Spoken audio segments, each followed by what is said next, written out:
We have just wrapped up watching part 1 of episode 1 of the Big Bad Beetleborgs. Beetleborgs is another Haim Saban product, same as Power Rangers, VR Troopers, yes, Ninja Turtles, The Next Mutation, and a handful of other 90s adaptations of Japanese shows.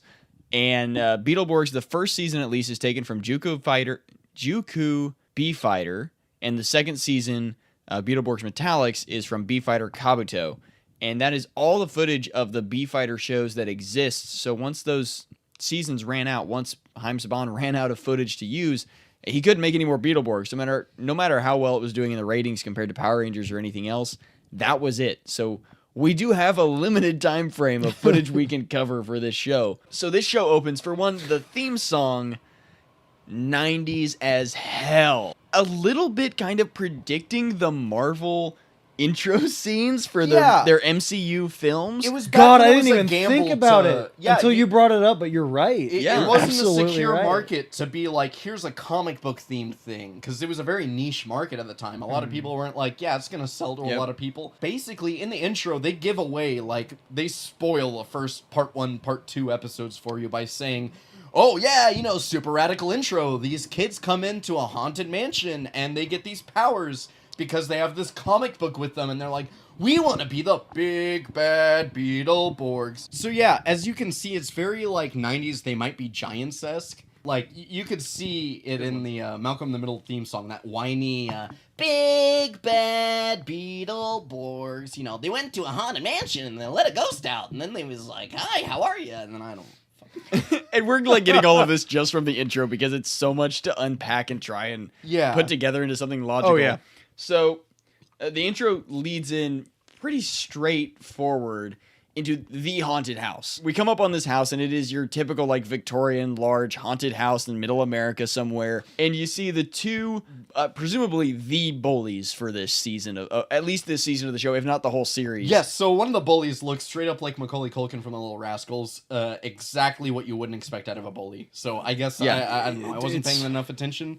They're not bigger kids than any other child. No, they're not like Butch and whatever from also The Little Rascals. And they're not like Bulk and Skull from Power Rangers, where they're they're a comedic duo. Like, these are just two other kids. Or Bebop and Rocksteady from a superior series.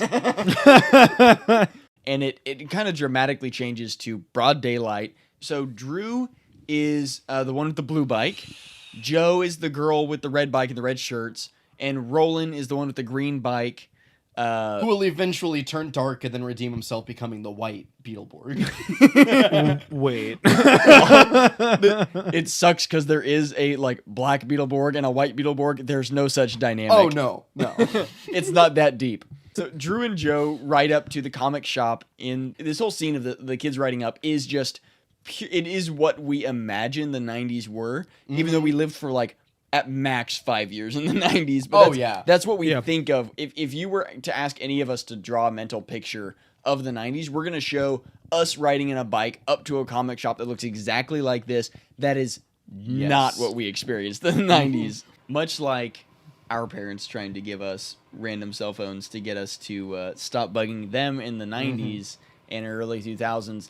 These kids' parents apparently either don't care where they are or don't know, because Roland, his dad, and I think we see his mom, and his Nana apparently run this comic shop, fantasy comic books. Big Nana is his? I missed that. That's his Nana? Big Nana's his Nana. Oh, and then everyone else. Okay, hold on. That makes so much more sense. You didn't even explain how I missed Big that Nana little just detail as rolls well. up in this motorcycle. Like, she's part of a motorcycle gang, which is awesome. It's enough on-screen presence that we were all immediately able to go, Big Nana. Yeah. We had no idea. She draws the eye. Yes. Yeah. You just knew. Yeah. You just knew immediately. She rolls in on a motorcycle with, I think she said Snake or something was the guy's name, and she was racing him. She was giving him a hard time for beating him. She rolls up and walks into the comic shop. Drew, Joe, and Roland walk into the comic book store, and of course, the two blonde bullies that had ran out of Hearst House or Hill House or whatever it was called. Yeah, Macaulay Culkin and his lesser-known brother that's still doing stuff. Yep. These kids immediately start just ribbing Drew, Joe, and Roland for liking the Beetleborg comics. So Beetleborgs are, in this show, a comic book series, which fun fact, again, more fun facts. That's all this is. Super fun, super factual. Yes. If you're not having fun, you're wrong. And that's a fact. Throughout the comic shop, every other comic rack or shelf is nothing but the Beetleborgs comics. It looks like they printed dozens of these things. And they are fully printed, lettered, and drawn in colored they comic show books. close-ups of the inside images. They have Yeah, they dialogue very much and do. panels, the whole shebang. Yeah, so they did make these comics, and they were just for production. They didn't release them into the mass market. They weren't part of the toy line or anything like that. Which is just a poor move on their point. Yeah, so the kids are sitting in the comic shop talking to the bullies, and the bullies are talking about how they just went into Hearst House, and they are the shit because they went into this haunted house, and it's the 90s, and the best, coolest possible thing to do is to brag about going into a haunted house. Right. If Brag you about a remember, breaking and entering in public. if the historical text of Goosebumps has told us anything, it's that if you can survive being creeped out and possibly confronted by Lovecraftian-esque entities, then you are definitely the shit. We get the only actual scene of footage of the Blue Beetleborg. So he has this fantasy scene of him in the Blue Beetleborg costume riding on a horse, which kudos to the costume designers, because if your suit of full body armor, this is not spandex Power Ranger designs, this is a full suit of, I don't know, foam and plastic armor. Stormtrooper level. So many things. Yeah, It's this is Stormtrooper level. This is a Stormtrooper Maybe vacuum style form. suit. Yeah. Yeah.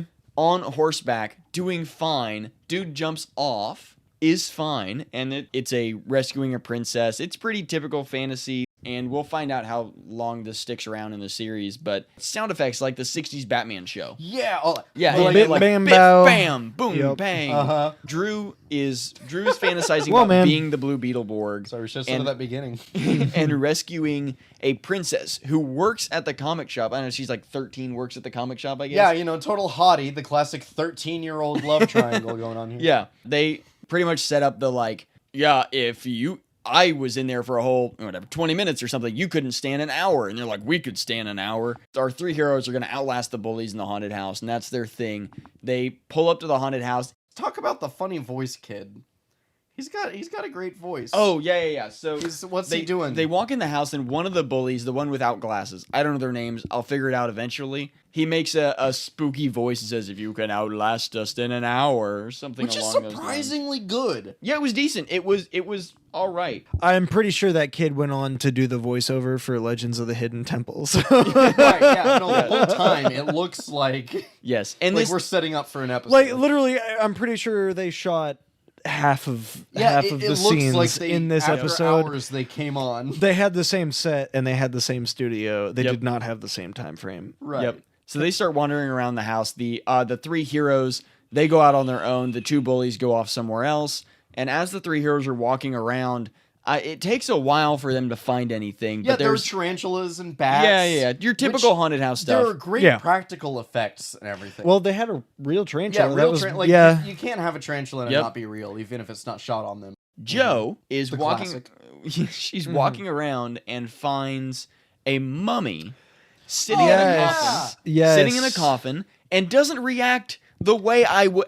No, I'm no, a no. museum curator No. by day, and yeah. I would react with more The fact that it anything. it sentiently spoke to her. And she goes, "Ew." Yeah. Gross. This little girl With the balls of steel. face down an eldritch horror. Here's a reanimated A corpse from ancient sentient Egypt. reanimated corpse. With I think a Brooklyn accent, maybe. Yeah, they all had weird, like, New Yorkian... like Yo, it bada spoke bing. to her, and her only musterable reaction was, "Aw, ew." Yeah. Which, you know what? And the most disinterested, like, If why did that's- this inconvenience me? If you're gonna give superpowers to anybody, give it to that kid. Yeah. Because, like, Yeah. nothing breaks her now. no, she grew up in Obviously, a no. broken home. Something's wrong. Something happened. She was to her. used to it. She says that, and then this skeleton is just like, oh, okay, I see him dealing with Superior hero. a child with Yeah. nerves of steel, and so it begins to unwrap its face. And it unwraps itself, and it turns. It does a henshin, if you will, into a Sith Lord Skeletor emitting red lightning. Yes. Like, So it's just full on, yeah, now I'm Skeletor. Yep. And I actually, I dig this design, and I don't know It's if very this cool. Yeah. And I'm pretty sure it's not in the Japanese B-Fighter shows.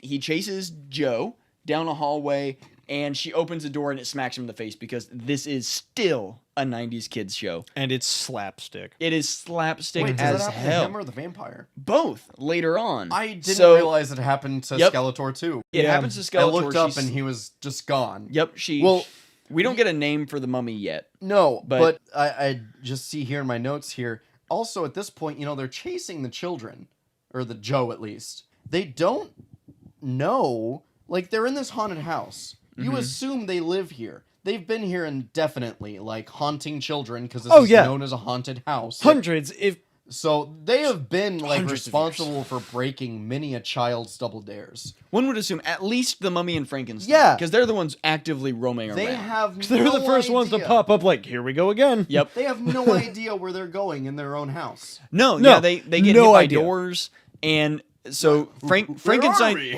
Frankenstein's monster. I don't know his name either. I assume it's probably Frankie or something like that. Calvin something. Sure. Calvin He, monster. He's doing the typical Frankenstein monster, blah, blah, blah, and he just moans and grunts.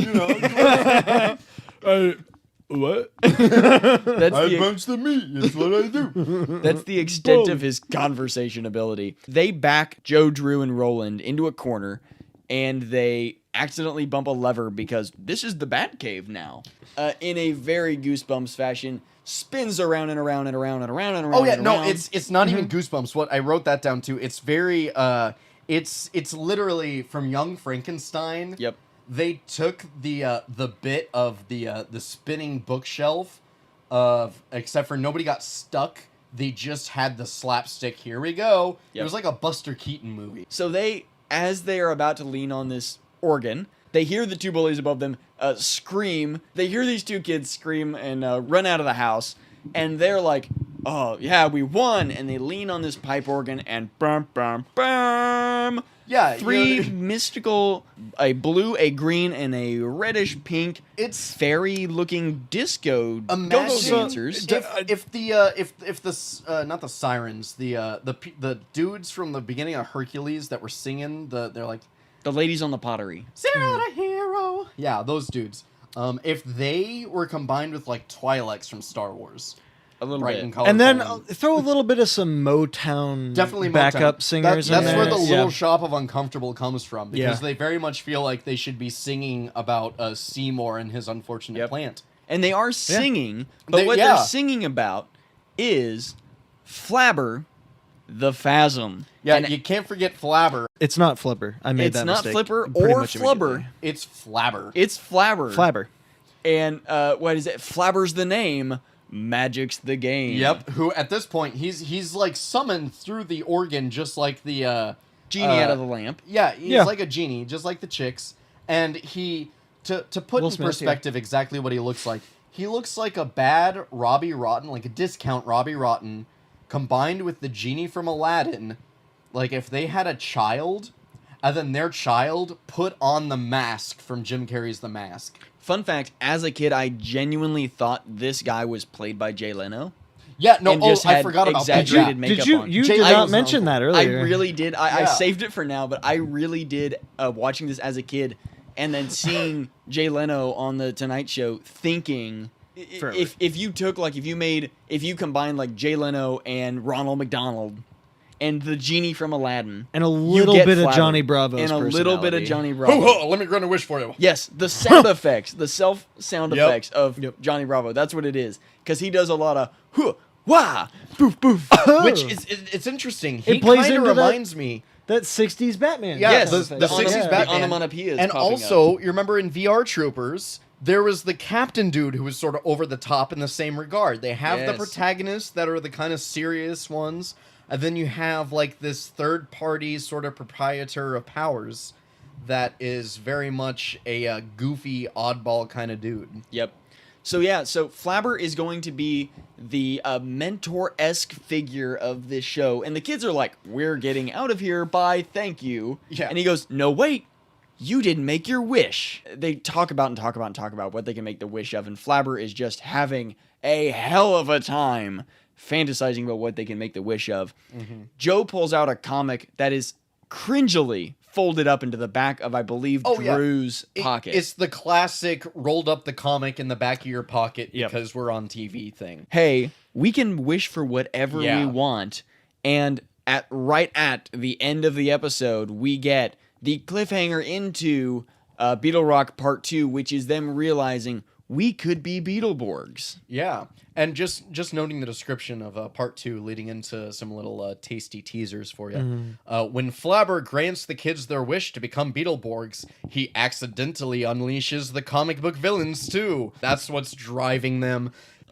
When they put all Power Rangers and everything, Saban put a whole bunch of these shows on Netflix a few years ago, and I tried to go back and rewatch them. Just looking at it, season 1 has 53 episodes, and I got like 16 in, so that's really not doing. I didn't really put a dent in the season. Yeah, no, I mean, we make a lot of jokes about them running out of footage and stuff, but they milked it. Like, they ran every bit they could. They ran it. And I feel like it was a lot easier back then to have, like, we have a season with 50 episodes or 35 episodes, as season 2 is. Yeah, for sure. And Crush of the Crustaceans is an episode title I just set. So buckle in. And with that is the end of Beetle Rock Part 1. Our heroes have not gotten their powers, but they have potentially been scared witless by Jay Leno in a clown outfit. And I think that's something we can all say. Absolutely. If we grew up in the 90s, you may very well have been scared shitless of Jay Leno in a clown outfit. If we unearthed some forgotten memories for you that you meant hidden, we are very sorry. That's okay. Tell your therapist we said sorry to. Yep. Yes. And remember, guys, we'll be back next week with Part 2. Tune in and bug out. Thank you guys for listening. Thank you. Big Bad Beetle Bros.